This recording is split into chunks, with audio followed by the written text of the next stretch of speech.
Welcome back, everyone, to another episode on the Let's Trot Show, where we dive deep into the stories of successful individuals. Today, I'll be sitting down with my good friend and Bulldogs rising star, Jacob Kiraz. Jacob had a breakout season with the Bulldogs, claiming Players Player of the Year and smashing stats in so many categories. Jacob has quickly become a fan favourite with his explosive speed, passion, and deep roots with his Lebanese culture. But beyond the stats and highlight reels, there's so much more to his journey. We'll talk about his culture, rise to becoming one of the standout wingers in the game, and what drives him to claiming a New South Wales jumper in 2025. Sit back and enjoy. Two disappointing losses, I think it was against Parramatta and Cronulla. Was that belief still there after those two games? You know, you lose the first two games, you kind of think in your head and like... Here we go again. Like, I can't read. Oh, It's bad, I can't read it, I actually can't. just read it.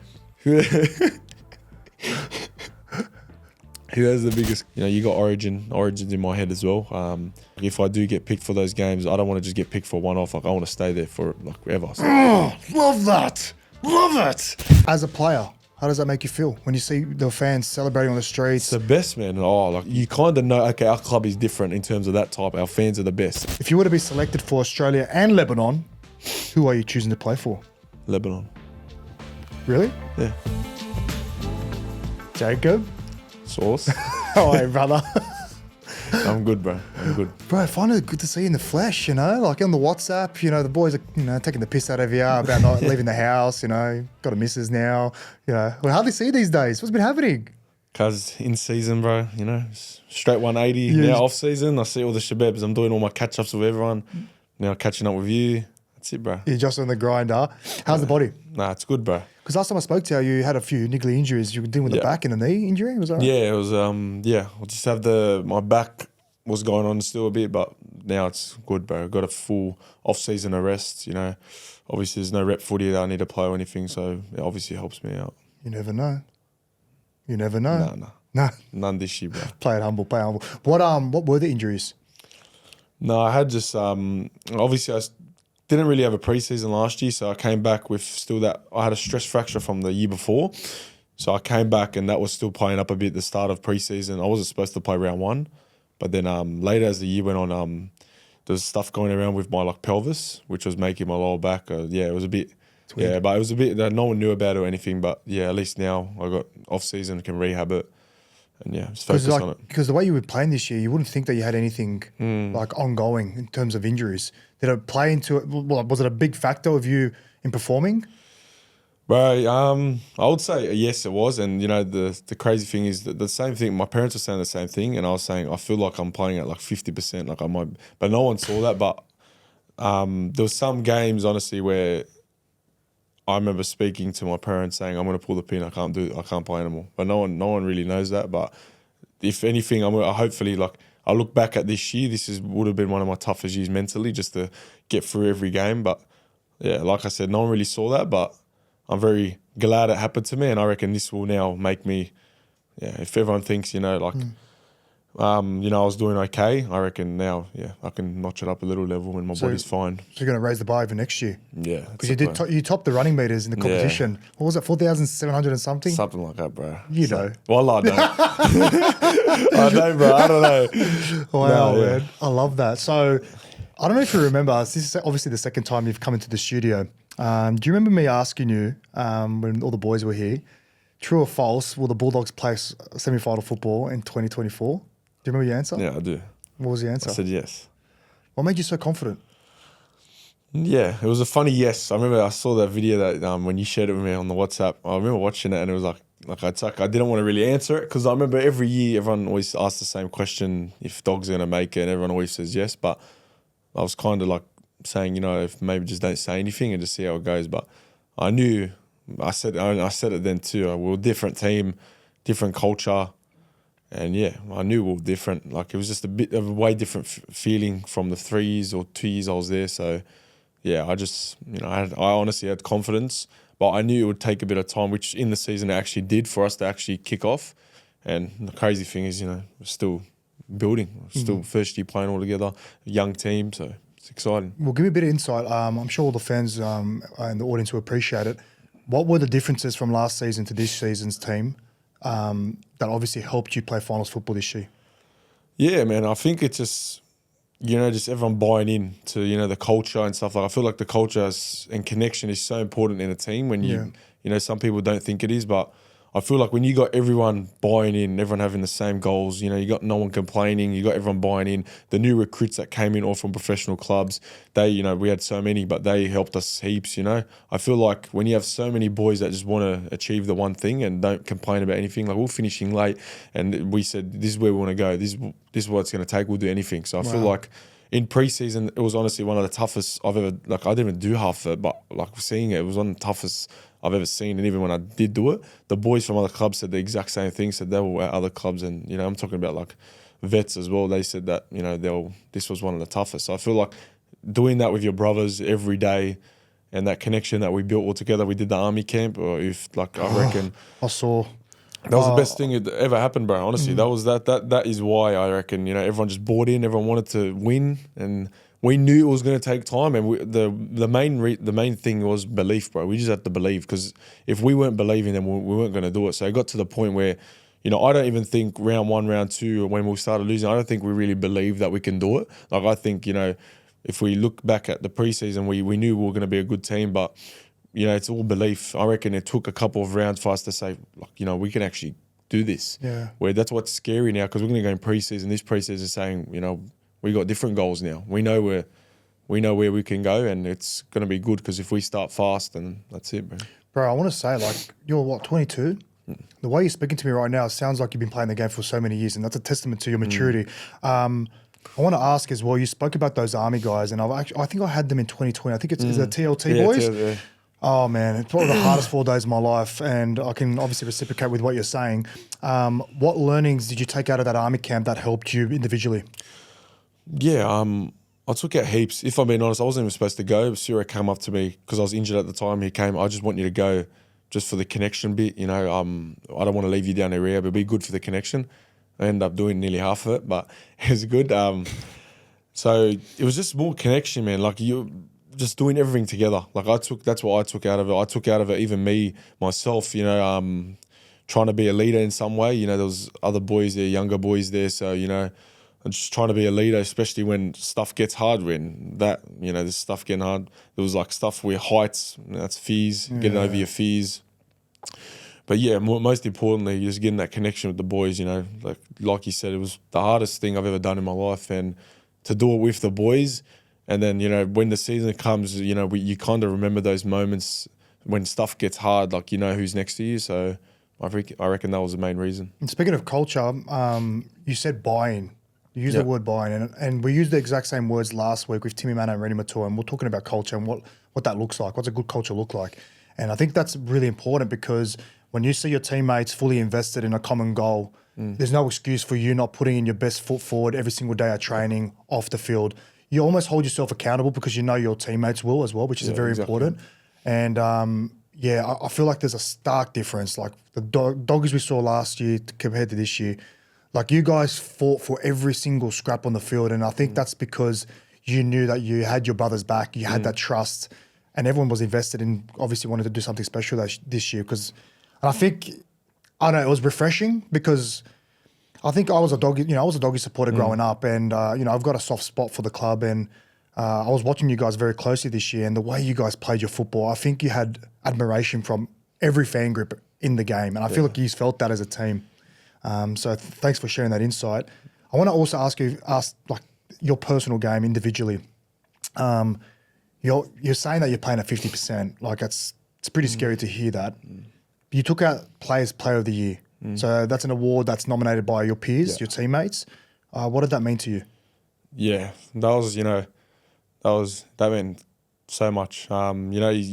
Inside your four walls, your teammates there, your brothers, getting that award from the boys I go to, out to play with every weekend. Yeah, it meant, there was so many other boys who could have got it, but, I'm very grateful for getting that, especially from, like I said, the boys who I go out to play every week. They know, I'm very grateful that, they respect the way I play, and, I've earned their respect in a way. Because I honestly, if I want to hear anything from anyone, it'll be inside those four walls. Anything like criticism, I'll listen to all my brothers on the field. But yeah, to get that award, it means, it means a lot. I'm very grateful for it. And like I said, yeah, lots of boys deserve that award. And yeah, I'm just truly grateful for it. I feel like you've got a sense of belonging. I feel like you feel at home when you speak about your experiences playing for the Bulldogs. Like, did you have that at the Cowboys or Newcastle? Like, did you feel like you actually belonged like you do now? Yeah. Like you kind of, Cowboys and Newcastle, I always say everything happens for a reason, and I'm very, I've got strong faith, and I'll never ever say I wish I never done that, because that's made me who I am today. That made me more hungry, not making, younger reps and stuff like that. But yeah, like obviously when I came to Dogs, it worked out the way I came to Dogs. Like I was always a Dogs fan. I was a Dogs junior, so you obviously feel at home, when I'm there, and I do. I feel at home. I don't, I love the club.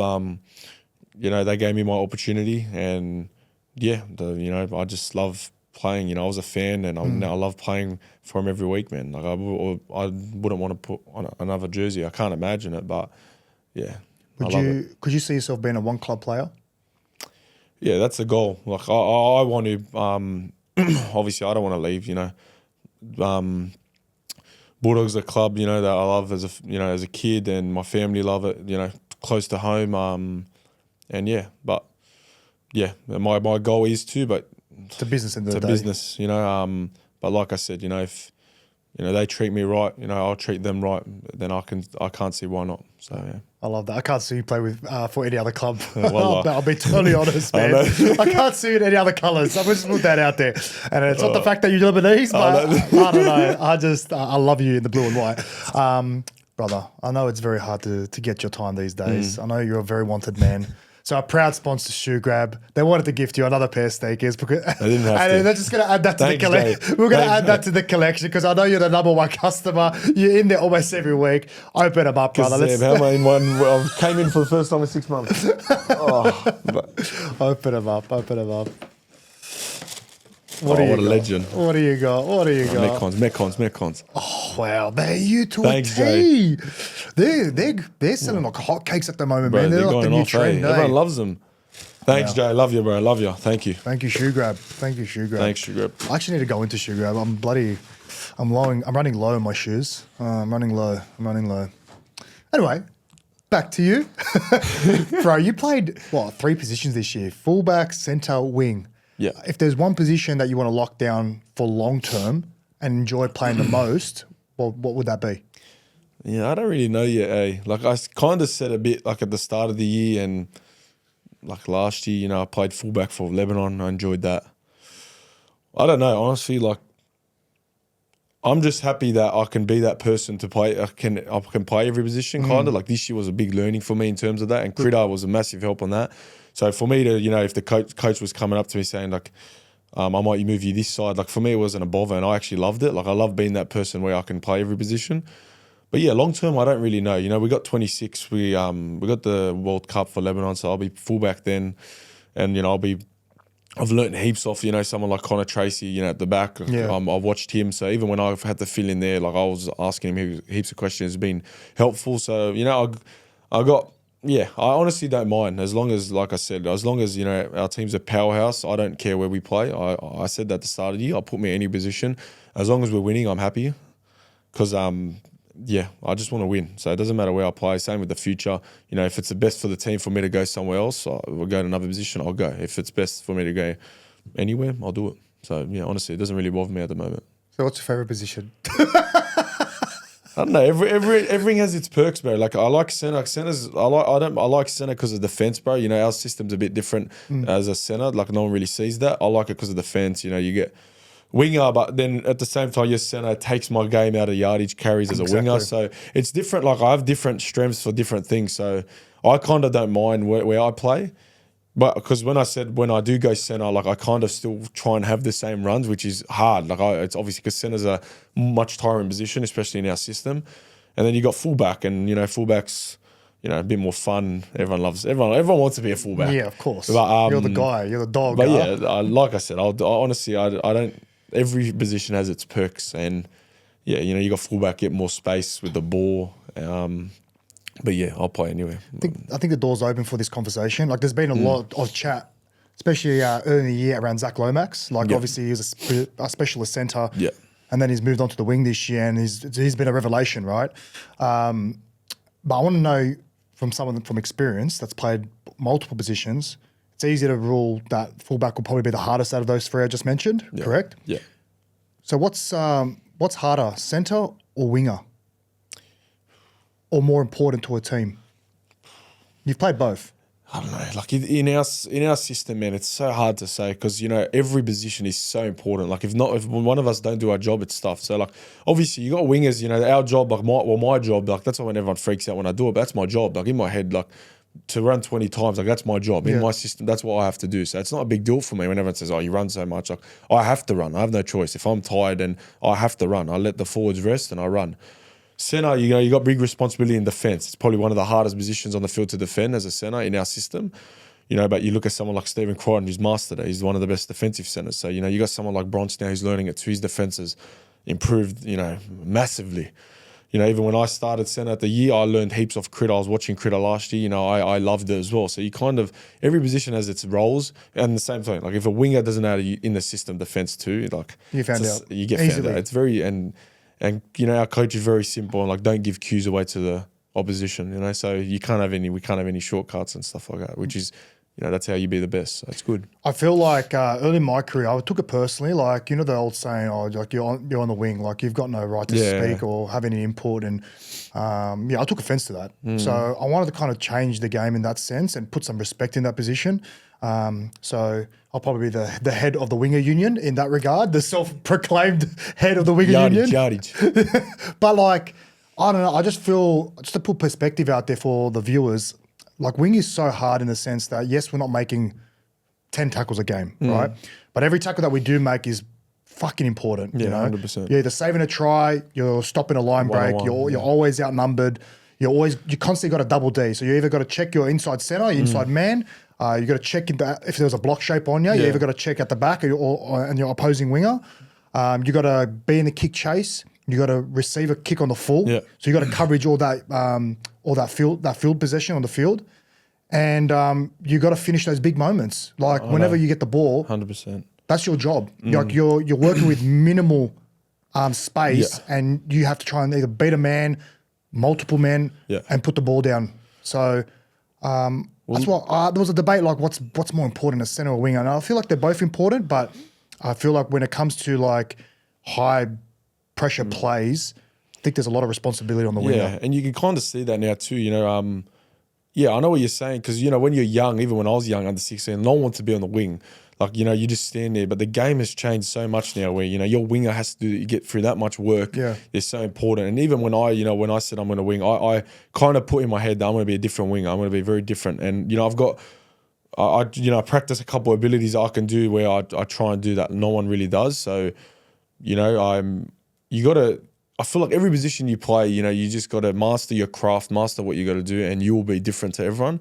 And that's what I try and do with whatever position I play. I try and, when I go there, it's not like, I just don't want to fill in. I want to actually excel in that position. And that's what I held myself like, for this year. I said, whenever I get moved, I just don't want to fill in. I want to like master it. So that was my goal. Do you watch any other players to kind of mold your game to their strengths? You know what I mean? If I'm being honest, the only person I actually watched so much was last year was Critter. And, he knows I spoke to him about it, but he was the one I watched just defense. I never really, attack comes, everyone has talent. Everyone can do what they do.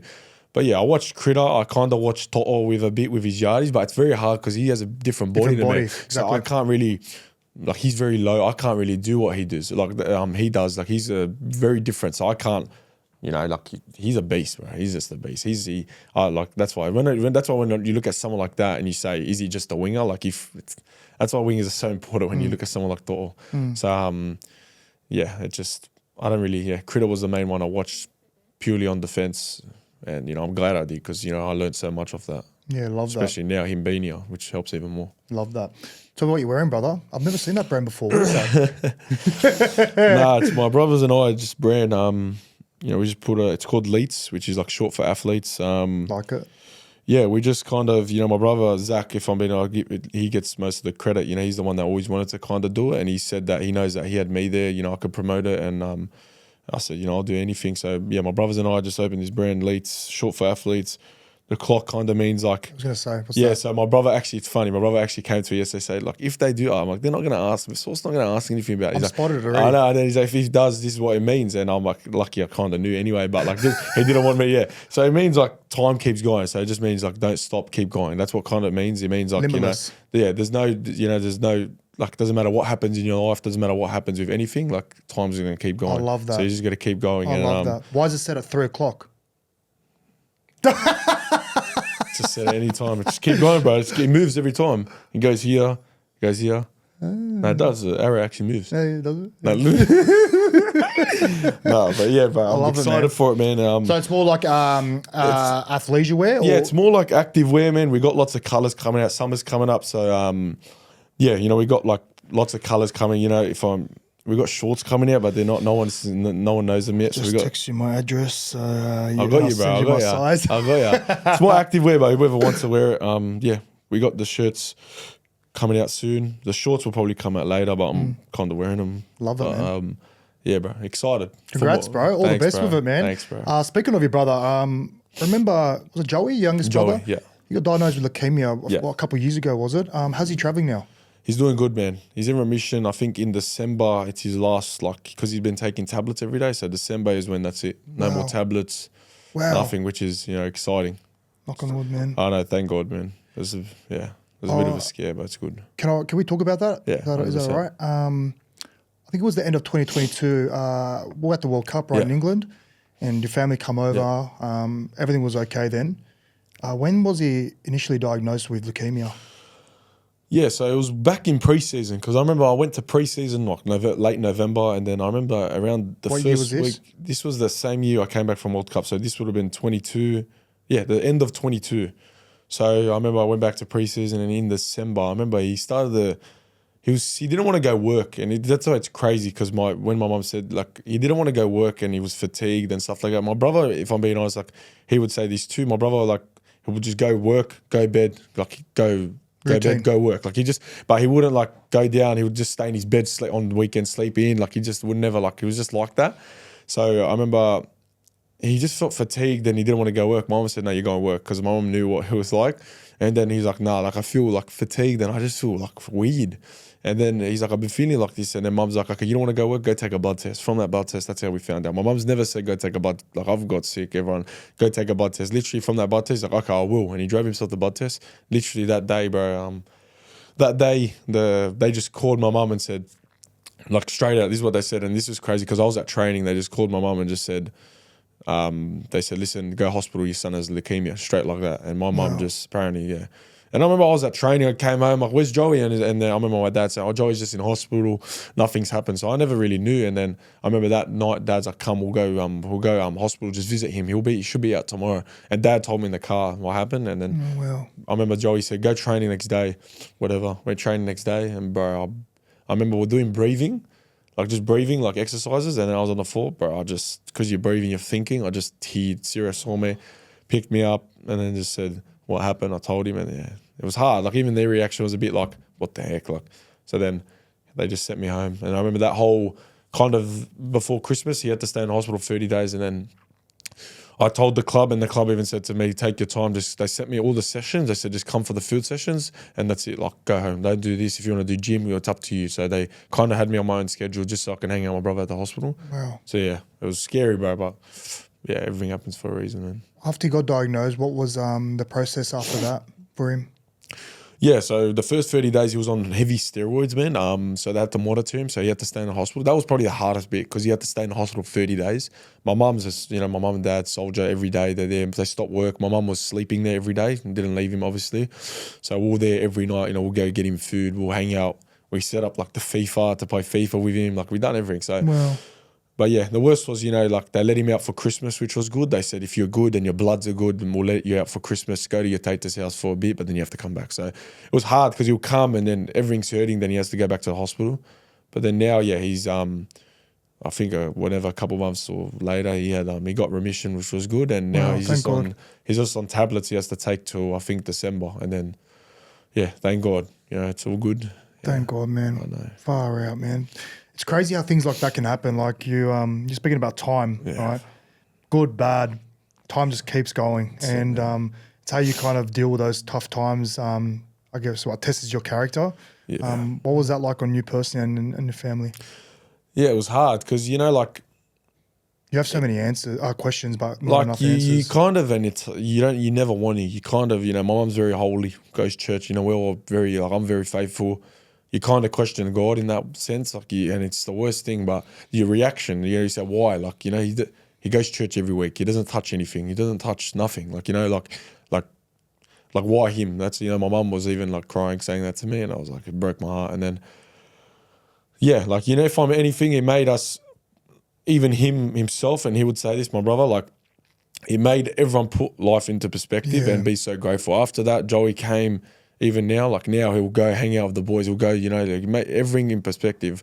And even us family, like we know, like we're so close now, which is we were close before, but it makes you even closer. And because you never know, like you don't think it could happen. You hear stories, and you know, like if I'm being honest, a couple, like lucky was after Joey's in remission, but there was a couple of young boys that we knew who had leukemia, and they sadly passed away. And yeah, that kind of, you know, even put like even us more in shock. We're like you know, like it could have been Joey, like and you know, everything. If God wants you, God wants you. You know, you kind of, especially when it's your family, it's hard to think like that. But towards the end, like I know he was in remission, but even Joey said, you know, if I'm ready, I'm ready. Like Joey was in that much pain where it was, and then it was hard. But when we saw those two boys, you know, sadly passed away, you know, God bless their souls and their families, and that's when it hit mum and it hit us even more. Like we went to the Azza, which is like, you know, paying your respects, a young kid who's 18 and stuff like that, and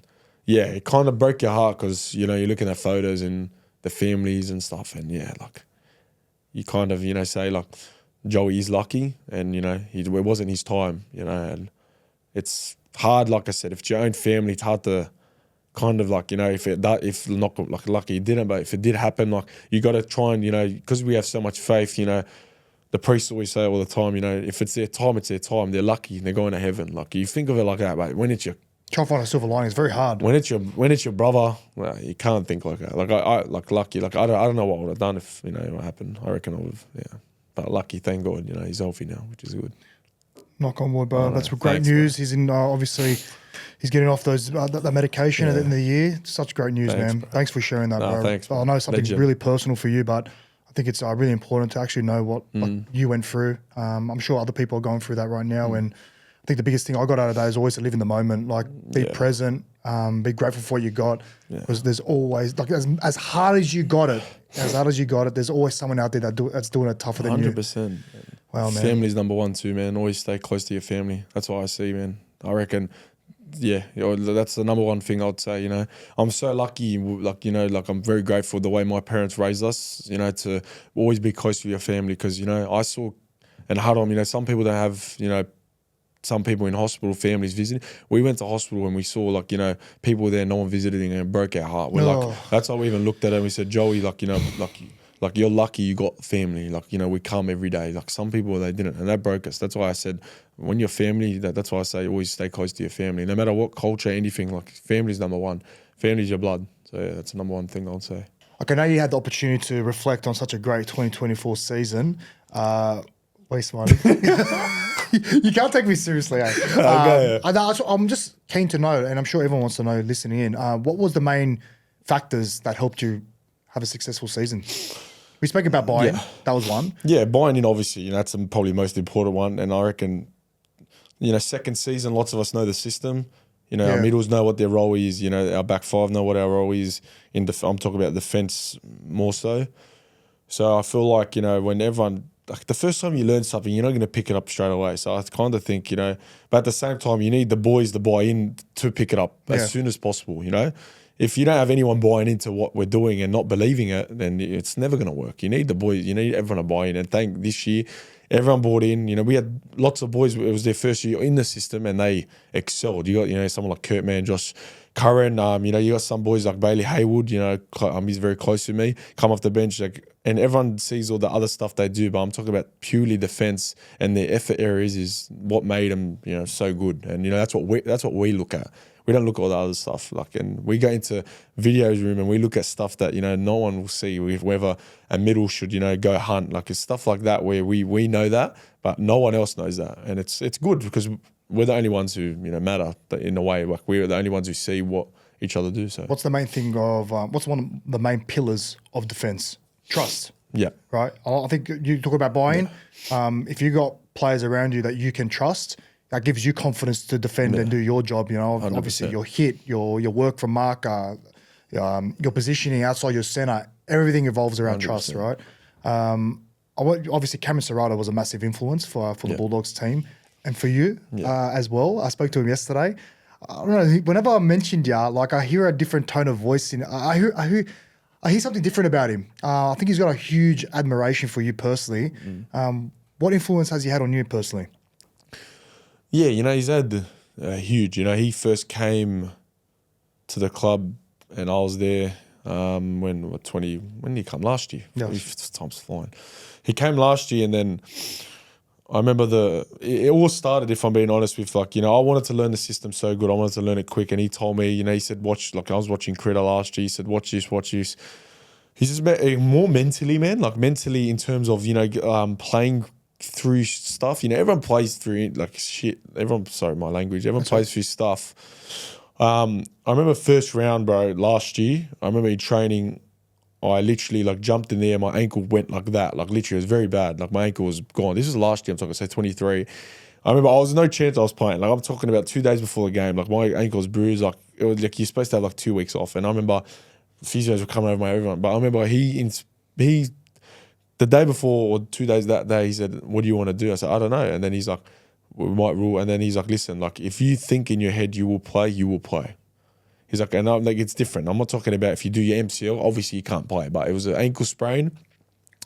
And he kind of put that mental toughness in me, man. And you know what? It probably, in a way, it didn't really help that year. I'm talking about for my back, because I remember feeling back pain that bad. In my head, I was like, it's nothing. And you know what motivated me too? My brother. So everything that happened, I felt nothing. So my back pain was that bad. I ended up breaking my back. I had a stress fracture. Wow. I literally break in half. But that's why I'm so happy, because it made me mentally resilient, same as this year, So he was a massive influence on me. I remember, I got the Coaches Award last year from him, and I remember the first thing I said was he's the one that made me mentally tough. Everyone, and he made me, think the way I do now in terms of, how you approach games. How I approach games, how I prep, I train the way I play, how I go after it, it's all him. Because I remember at training, if you're not training the way you want to play, then you're not going to, it's going to, these habits will come out in games. You get found out. And you get found out. And it happened to me a couple of times where, I had to, and he had those conversations saying, you got to train the way you play. And, I'm massive respect for him. And yeah, it's more like the mental side, where he's helped me heaps. And, it's made me the player I am today, and it's going to make me the player who I am in, a couple of years to come. Yeah, it's a good point as well that you made, about playing injured, right? If you have in your head that you're going to play, you get through the pain, you get through all that, you get through the field, making it worse. I think the only thing where you get found out, is when you do play a game injured and things aren't going your way, and then you have in your head comes, oh, I'm playing like this because I've got this. Yeah, so that's the thing too. If you play, you step on that footy field, you're 100%. Exactly. There's no excuses. That's what I'm saying, 100%. As soon as you step on the field and you're playing, you kind of go. Your mind has to, and it's training your mind. And I've trained my mind so much where you kind of have to turn it off, and you got to turn it off. You got to turn your mind off and say you're not injured, and that's what I had to do. Because if you're thinking about it, you're gonna feel it. If you're not, then that's it. And like you said, you're on the field. You're on the field. No one cares. And look, it's happened. That year in 23, I ended up having a broken back. Bro, I was running that games and I physically could not run because of all the tightness coming from my legs they were referring. I had no clue why, because I didn't know how to broken back. But then I remember that year was hard too. Everyone asked me, bro, your form, what happened? I actually didn't know. I didn't know what to tell them. I ended up finding out I had a broken back. So it kind of relieved me, because I was like, what the heck's happening? I'm stretching. I'm doing everything I can in my will. But like I said, that made me the biggest professional ever. And, I'm very grateful for this year, last year. I'm very grateful for all these experiences, because now I know what my body is. I know, I can relax now, and I know how to make it strong. So yeah. It's good. For me, for the next 6 weeks, don't do anything. Don't do anything. I feel like you earned it. I know it's going to eat at you. Oh, I need to train. I need to go for a run or something. Just don't do anything. Nah, Pilates. Yeah, Sarah actually asked me this. He goes, watch him. He'll come in some athlete wear or something. He'll either come in trackies or he'll come in like a gym shirt. Yeah, because they all wear fucking oversized stuff that goes up to their elbows. I'll go in normal kit. He reckons you've got the worst kit and you wear the same outfit every single day. Yeah, my outfit's just tight clothes, bro. Because it's just what we wear. Tight shirt, tight trackies, and Asics shoes, joggers. Or TNs. Or TNs, of course. Of course. I want to speak about the season itself. You started off the year, I think you were 0-2. Yeah. 2 disappointing losses. I think it was against Parramatta and Cronulla. Was that belief still there after those 2 games that you guys can do something special that year, or did it really dent your confidence going forward? No, I would say the belief was there. I wouldn't say it was, well, personally, I'm talking about me. I wouldn't say it was there as much, I reckon, as it should have been. Because, you know, you lose the first 2 games, you kind of think in your head and like, here we go again. Like, yeah, like you do.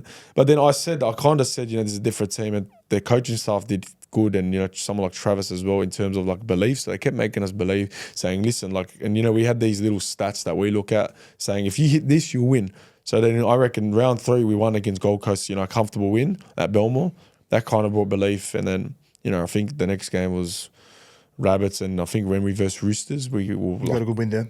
And we're winning like comfortably first half. And I think that's like on the way, little belief just kept coming. But like I said, you know, I'm very happy when I can't wait to go back in terms of, you know, we know now where we can go. Like, you know, we got the belief from the start. So round 1, we're going to come out firing, and it all starts with the preseason. You know, everyone's now. Some of us are 3 years in the system. Everyone knows their role. Yeah, Everyone actually knows their role. No excuses now. There's no excuses now. There's no like learning the position. Everyone should know. If you can't do it, then it's not the place for you. That's just how it is now.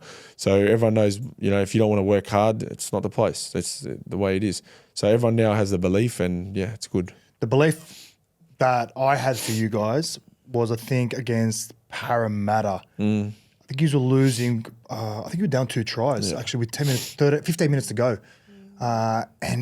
You guys were doing everything possible to lose that game, but still managed to win. Yeah. And I think that's a really good sign in a successful team. Like when things don't go your way, you're not getting rubber the green, but you still find a way to win.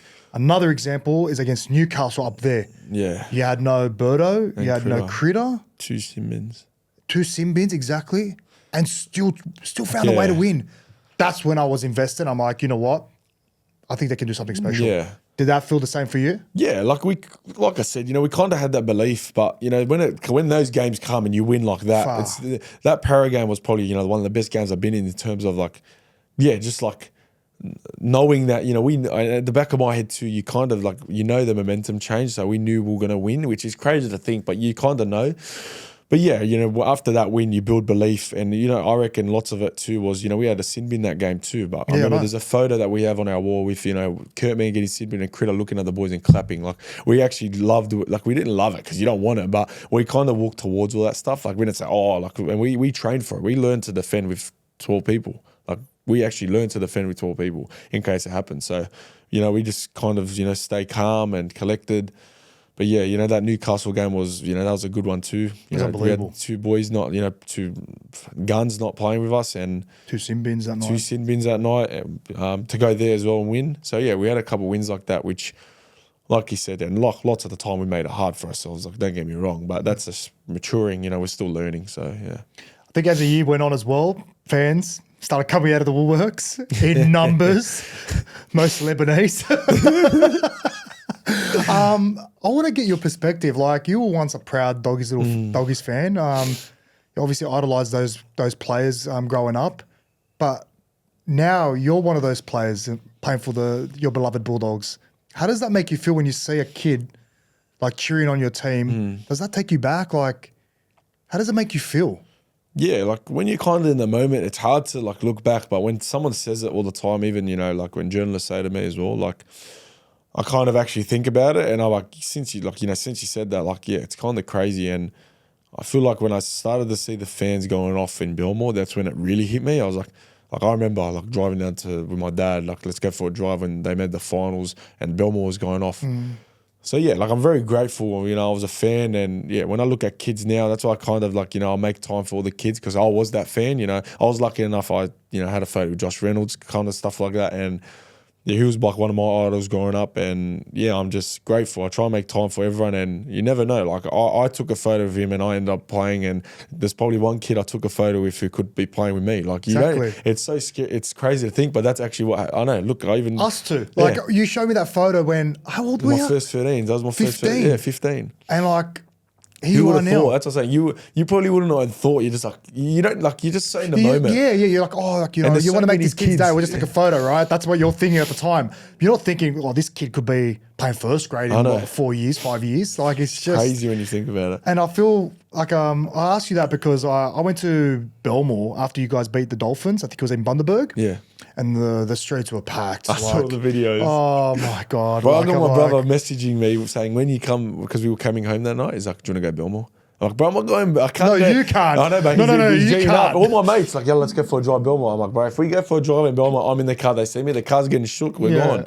So and I said, when we win the grand final, I'll do that. So for me, that took me back in time. Like I remember, again, going back when I was a Doggies fan, I was a 14-year-old. The Bulldogs just won the grand final. What did I do? I went to Belmore. And seeing the people there celebrating on the streets, showing their passion, their love for their team, proud again. I think the pride was Yeah, restored 100%. for the club. That took me back as a 14-year-old. So that's why I love being there. You know what I mean? I know like players feel a bit tacky or corny or like kind of having interactions with fans. But for me, like I loved it. I know I'm not playing the game anymore. It's kind of a 100%. bit different for me. But yeah, it took me You gotta back. embrace It's it, man. nostalgic for me, right? Yeah.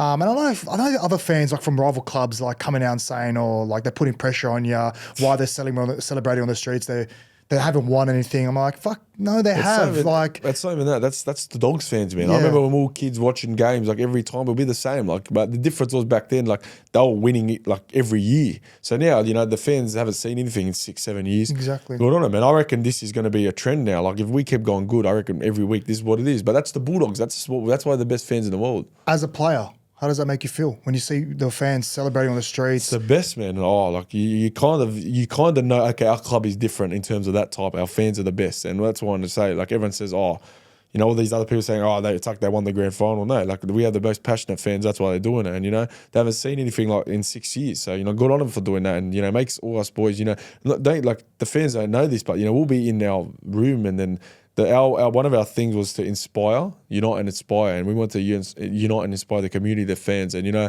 when we see videos like that, we'll put them up, and it will just fire all the boys up. We'll put the videos up of the fans for the games and Belmore going off, and we'll like when they that think we don't know, we know about it. Like, and I know about it. I was there, and it's funny. Like you see someone like Critter and someone like who's been in 3 championships. They said this is one of the best I've seen, and I've won 3 chips. And you kind of think how crazy it is because you kind of think, imagine we do make grand final. Imagine we win the grand final. Like, we got the best fans, and we're very grateful for them. No one's like them. I think they're like those 2 words, unite, inspire. They're just words, right? If you're not implementing action, they're just words. They're fickle. But I feel like you guys done an amazing job in reuniting the community again. Like I feel like it has been a bit fractured over the years, and I think pride again was kind of that left the club. You guys done so much work in the community, and I feel like that's reciprocated when you do that stuff for the fans. Like the fans come out in numbers. They're obviously winning games helps, but I feel like if you guys aren't integrating, doing community engagements, they're not going to come out and do that either. 100%. You could see the love there. And I feel like the love from the players to the fans, mate, it was awesome to see. It is. Awesome to see. What players did you idolise growing up when you were a fan? Yeah, obviously, you know, I was a big Dogs supporter, so I had like someone like Grub, one of my favourites.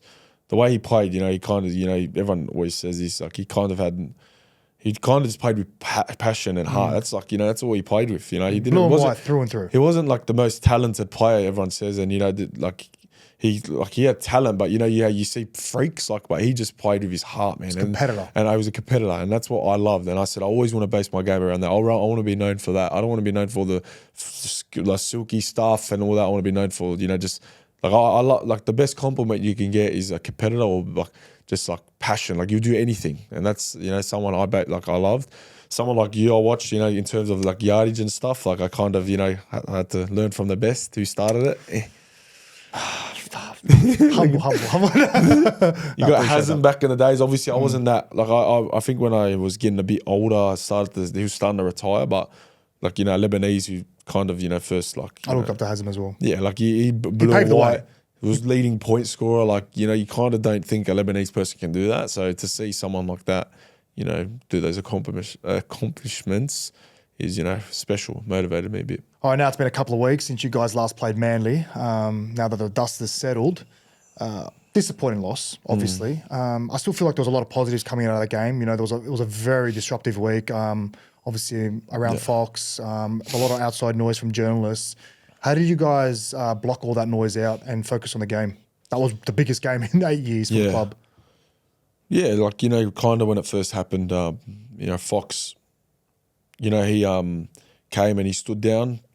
Massive respect. Us boys respecting him heaps because he didn't want any distraction, and he knew if he played, there's going to always be noise around.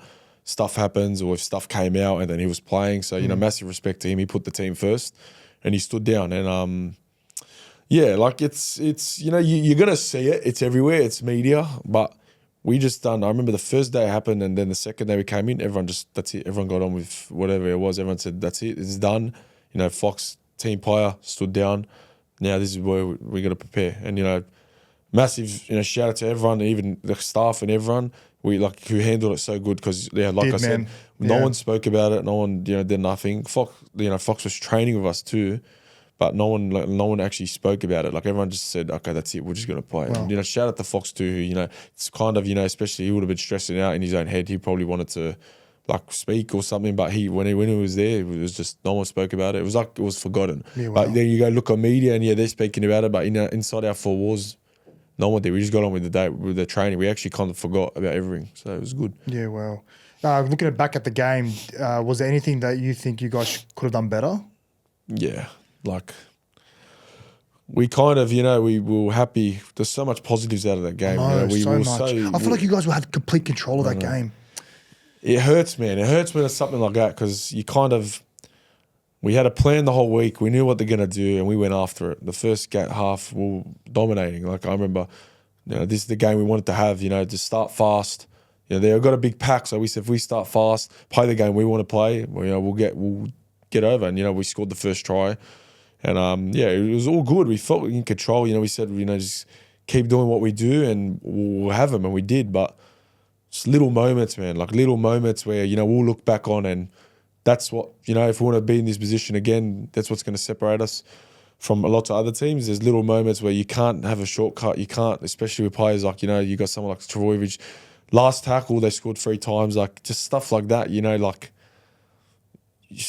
going to keep moving. You got to keep moving your legs. You can't stop. And it's just, you switch off for one play and that's it. Because, their shapes, they're like anything, they didn't bother us the whole game. It was just little moments, last tackle, someone switching off, then they go inside. That's what lost us, that one play. And just from switching off. And, it hurt us all because, even me, like you kind of think, I remember when Kohler was running, I'm running too. And then I'm like, even me, like you kind of think back, like if I just done my work like 10 seconds earlier, I could have probably got there. But you kind of put guilt in everyone. Like those balls I dropped off the kick, I never dropped, I never, and the refs didn't say that, but I got tackled in there and, that didn't go my way. Like I kind of say, like, should I have jumped or should I have just let him have it? You all have these things. Hindsight, bro. And I'll, I always say this, I'll back myself to jump every day of the week. Like I trust my ability. So I trust you too. And then you got it was just little moments, man. And there was one point, we just made errors at the wrong time and it just came back to bite us. Little moments, that's what we, we'll look back on it and that's just the experience. And, now we know the shapes, the stuff like that doesn't bother us. Our system looks after it, but you switch off one player, you got players like that who will just take advantage of it. Yeah, I agree. That's a very good point you make because I've learned this kind of late in my career. Like, it's the off the ball work. 100%. Where it's your insurance, right? Stick to your processes because if you kind of switch off, like you said, for the 2 seconds in big games, you get found out. And 100%. if you want to go back, I know I'm opening up old wounds here, but that last try to Kohler, it was a Cherry Evans 5th tackle play, inside ball to Tommy Turbo. He caught Reed napping at marker, and then it was a flow-on effect after that. And but again, like it's I know I get fatigue and all that stuff, but you can't use that as an excuse. That's a good learning for us. Yeah, Like I said, great learning. Because like I said, like there's so much positive in the game, and yeah, everyone says you should have won that, but you know what? Like everything happens for a reason. And I reckon that was a main thing that like I said, it won't be the fancy plays, it won't be like the shapes, 100%. It won't be the them coming through. We know now what we got to do. We won't be all that stuff that will bother us, but it'll be like the little moments that will you switch off for a bit when we shouldn't, and that's what happens. So it's a very good learning for us. Love that. What was the speech like after the game from Ciro? What did he say to you guys? Yeah, he was kind of like lost in words in a way, and even us, we didn't actually think we were going to lose, if I'm being honest. He said, like, I didn't prepare to lose this week. I didn't think we were going to lose this week. And I said that, we always say, we got in the sheds all shattered. I didn't think, we were going to lose this week. I knew if we had the game plan to win, we'll win. And that's just not arrogant. That's just a confidence thing. You kind of verse them before. You know why they beat you before, and you learn from it. And I knew we weren't the same team as 2 weeks ago, when we lost against them before. Completely different. So, yeah, he just told us, just it's a good lesson for us. We know now, where we're at. And now get ready. Like, enjoy the time off. Come back day one preseason. That's it. We're going after it. Like now we know. Like we know our DNA now. We know everything now. We actually have belief now, which is, like I said, belief is so important. So that's kind of what you said. But yeah, like obviously, as everyone was, we were actually lost for words. Like it was just heartbreaking, man. Like, I spoke to him after the game a couple of days later. He said the reaction that he saw in the sheds was like you guys lost the grand final, and he described it to the feeling of 2020 when I was at Penrith and we lost against the Storm in the grand final. That feeling was almost the exact same feeling after that game you guys played against Manly, and I think that's a good thing. I see it as positive because it shows how much that game meant to you guys. It showed how much that season meant to you guys as a group, and it's so bloody important because, like you said, you lost the game, but the learnings you've got from that game, 100%. the feeling you got from that game, Exactly. the takeaways, you don't want to experience that ever again. So, yeah, man, that's really important. 100%. Unreal, man. Okay, now that the dust has settled, like I said again, what's your goals for 2025 personally? Personally, I know as a team, it's an obvious one. You want to win the grand final. Yeah. You want to take out the premiership. But for you, what do you want to achieve for 2025? Yeah, I'd be lying if I say I don't want to be the best, whatever position I play. If I don't want to be the best in the comp, I set that for myself every year. If I'm being honest, like my personal goal is, and thank God I got this, is to get my body right, because I think when I get my body right, I'll be, very hard to stop. So I think that's the only thing I've got to, kind of work on now. You got origins in my head as well. Yeah, like I said, if I just play the way I play so good, with my club and do everything for my club, all that stuff will just sort itself out. If it does, it does. If it doesn't, it's not meant to be. That's how I think of it. But like I said, like if I do get picked for those games, I don't want to just get picked for one-off. Like I want to stay there for like ever. So whenever I do get picked, I know that, I know I won't let the state down, but I kind of, I want to cement my spot there. So yeah, so whenever the time's right there. Oh, love that. Love it. Oh, that fires me up. All right. What else is going to fire you up is my sauce, brother. Let's go. Truffle sauce. Let's go. Because it's breakfast, bro. No. I actually like chili, so it's all right. You like chili? No, that's not fun. This will probably be so chilly. Well, I hope you brought a couple of questions for me, because if you didn't, unlucky. But I've got a couple of questions I want to ask you. Obviously, got that bowl of chips there. You got the hot sauce. So if you don't answer, that's what you have to done. eat. Okay. First question. As we all know, the Rugby League World Cup is in 2026. Yeah. It's in Australia and PNG. If you were to be selected for Australia and Lebanon, who are you choosing to play for? Lebanon. Really? Yeah. Wow. Okay. Yeah. Without a doubt. No. If there's Not a shadow of a doubt. If there's an option between Australia and Lebanon, I'll go Lebanon. Okay. Yeah. Why? I don't know. I just, that camp I went to 2 years ago was the best thing I've ever done in my life. And I honestly don't think anything could beat it. And yeah, everyone, you want to play for Australia, but yeah, I love my heritage so much, and I love the boys. And, there'll be younger boys coming up too where they'll kind of, I don't want to just go and, I want to be there. I want to show some hope for the young boys. You know, like that's it. I'm staying, man. Like, I'm here, and I want to help them boys out because I know, you know, we're gonna have a good boys coming soon, and we're gonna be competitive, which we were 2 years ago. So yeah. Wow, you're making me look bad now. You're making me look really bad. Different. I wasn't there in camp, in bro. my defense, like that 2022 World Cup was one of the best experiences for me as well, particularly connecting with my culture. The 2017 World Cup, like I was in a very hard position because 2014, 2016, I played for the Kangaroos, and obviously the 2017 World Cup came. And during the 2016 tour, I did my ACL. Yeah. And I had bad memories there. Like, and I had another opportunity to kind of, I guess, redeem and make good memories from playing for the Kangaroos in the 2017. So I kind of opted to do that.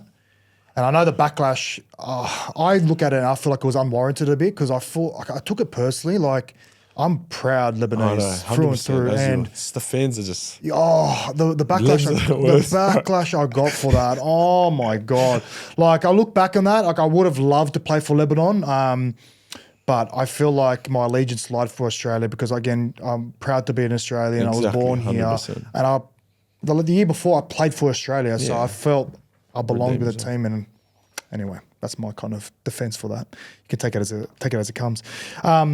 Do you want to ask me a question, or do you want me to? Yeah, I was actually going to ask them. There's a serious question. Did you actually regret playing for Australia? Like, is there any regret in your head playing that 27 World Cup?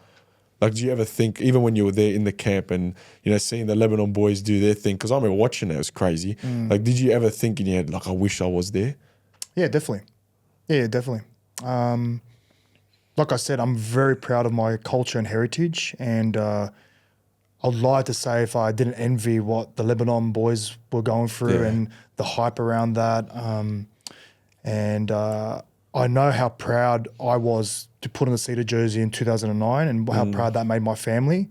So, you know, looking at the boys in 2017 for Lebanon, yeah, I'd lie to say I was a bit jealous not being a part of that. Yeah. And it made me think, did I make the right decision? But ultimately I did. Like, we won the World Cup and stuff, but I think the experiences was more that I like looking on outside looking in is what I kind of envied, like just how much fun and connecting to the culture, I guess. Yeah. Yeah. So yeah, that was a good question, by the way. Back to you. I want to boomerang. Looking back on the season that's start again. Looking back on the season that's passed, do you now believe you're one of the best outside backs in the competition? Yeah, there's heaps of good outside Just answer backs. the question, or eat the chip. No, like I'll back myself. Yeah, I'll back myself. And yeah, like I said, I think it's just the beginning for me. I don't think I've really excelled yet. So yeah, I had a good season, but like I said, there's heaps of outside backs who've done pretty good. So yeah, I like that. I think even when I was playing, like I think players are scared to actually put their name to it. I think it's Australian culture. Like people, athletes in particular, are scared to say like I'm actually good at this. I back myself because this tall poppy bullshit syndrome. Like how can he say that? How arrogant, blah blah blah. Shut up. Like at the end of the day, if you don't back yourself, if you don't believe in yourself, no one fucking will. So you have to, bro. You have to. So I admire you for that. And I believe you're one of the best backs in the competition. Everyone that's watching believes that. So thanks, cuz. No Love worries. You. Do you want to ask me another question? Or do you want me to ask you one? No, ask me one more. Let me think of one for you. Ask me one more. You're on the plane flying to New Zealand. All right. Let's think of this scenario. Yeah. If you had to pick being sat next to Ciro or Gus, who are you picking? Why do you said this before on the No, thing. I didn't. You gave me an option with Gus and Ciro before. No, I didn't. You did. I don't know what the question was, but Are you sure? yeah, I'm positive. Well, you're on a plane. It's probably Ciro. No, it's not. It's just. You want it's not because Gus is bad, but if you're saying choose one between, at least Gus got you back to the club. Yeah, I love Gus. I'll take him for a lib feed. Okay, so you're gonna brush Gus. You're gonna put him. There's no more seats left. He'll be on business. But there's no more seats left. Like there's only you have to pick out of those two. So you're either gonna put Gus in the hangar or Ciro. So I have to pick Ciro. He's a car, bro. Oh my God. Oh, far out. Wally You asked me a similar question before. okay. All right. Well, anyway. And then I went to training and I copped it. Did ya? Because everyone's like, oh, zero Gus. And the boys are putting on me saying, Gus, bro, Jacob, put it on you. And then Gus looking at me like he's lucky, he's a legend. So. Yeah, I love that. I love that. You have a question or not? Yeah, who's Oh God. what? No, this is actually a good one. Oh. Who's your favourite Lebo in the WhatsApp group chat with the boy? Well, Or let me rephrase, does Mitch's comments putting it on you burn you? burns me. I don't know what it is about him, but like, I just he gets under my skin sometimes. I just can't hack it.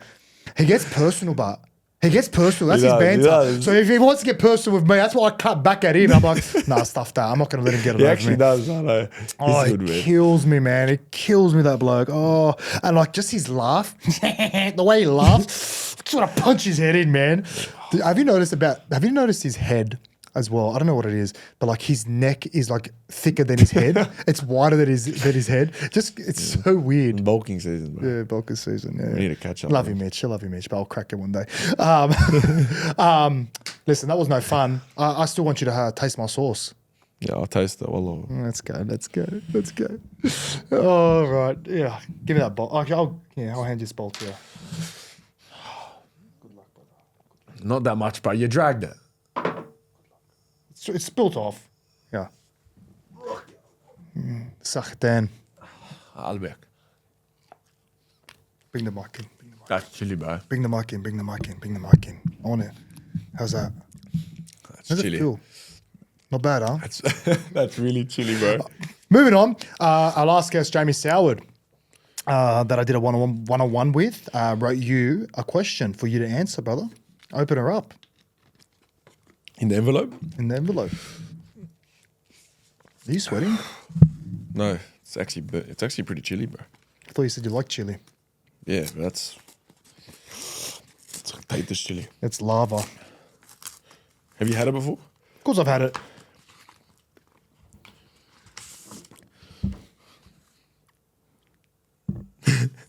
I can't read it. Oh, It's bad. I can't read it. I actually can't. just read it.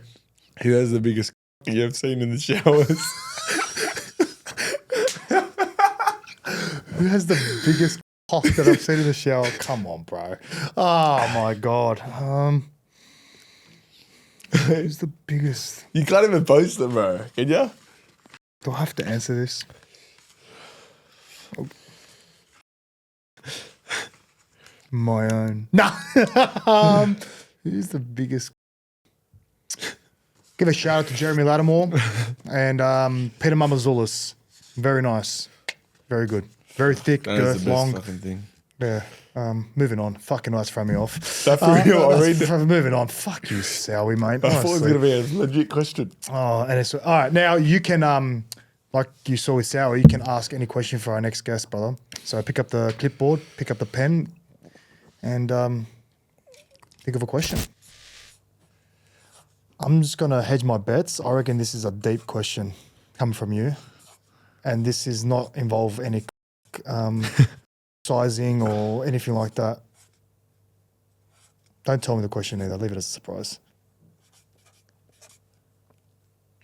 Sign at the bottom. Sign at the bottom and seal it, brother.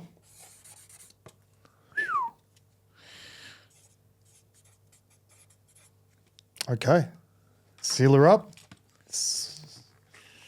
Beautiful. Suck dead.